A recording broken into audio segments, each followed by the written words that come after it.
യേശുദേവൻ എന്നുള്ള KP കേശവമേനോന്റെ മനോഹരമായ പുസ്തകത്തിൽ അദ്ദേഹം പറയുന്നുണ്ട്, അന്ധകാരത്തിൽപ്പെട്ട് ഉഴലുന്ന മനുഷ്യനെ പ്രകാശിതമാക്കിയതാണ് ക്രിസ്തു ചെയ്ത ഏറ്റവും വലിയ ദൗത്യമെന്നാണ്. മനുഷ്യന്റെ അന്ധകാരത്തിലേക്ക് വെളിച്ചം കൊണ്ടുവരിക. അറിവില്ലായ്മ അന്ധകാരമാണ്, നിവൃത്തിയില്ലായ്മ അന്ധകാരമാണ്, ഒന്നുമില്ലായ്മ അന്ധകാരമാണ്.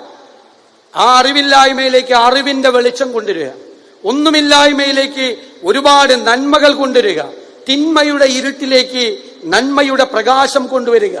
ആ പ്രകാശമാണ് ഏറ്റവും പ്രധാനപ്പെട്ടത്.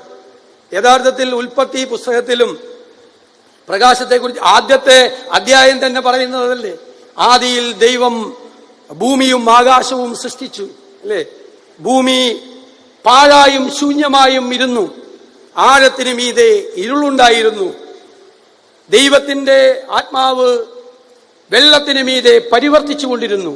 വെളിച്ചമുണ്ടാകട്ടെ എന്ന് ദൈവം കൽപ്പിച്ചു. വെളിച്ചമുണ്ടായി. വെളിച്ചം നല്ലതെന്ന് ദൈവം കണ്ടു. ദൈവം ഇരുളിനെയും വെളിച്ചത്തെയും വേർതിരിച്ചു.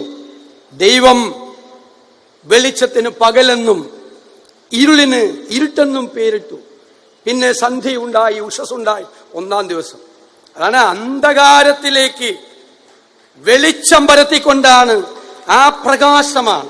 ആ പ്രകാശം ഇന്ന് നിങ്ങളുടെ സഭ ചെയ്യുന്ന എല്ലാ പ്രവർത്തികളും, വിദ്യാഭ്യാസ രംഗത്ത്, ആതുര ശുശ്രൂഷ രംഗത്ത്, ആത്മീയ രംഗത്ത്, അങ്ങയുടെ നേതൃത്വത്തിൽ ചെയ്തുകൊണ്ടിരിക്കുന്ന എല്ലാ മഹാദൗത്യങ്ങളും ആ അന്ധകാരത്തിലേക്ക് വെളിച്ചം കൊണ്ടുവരാനുള്ള പ്രയാസമാണ്.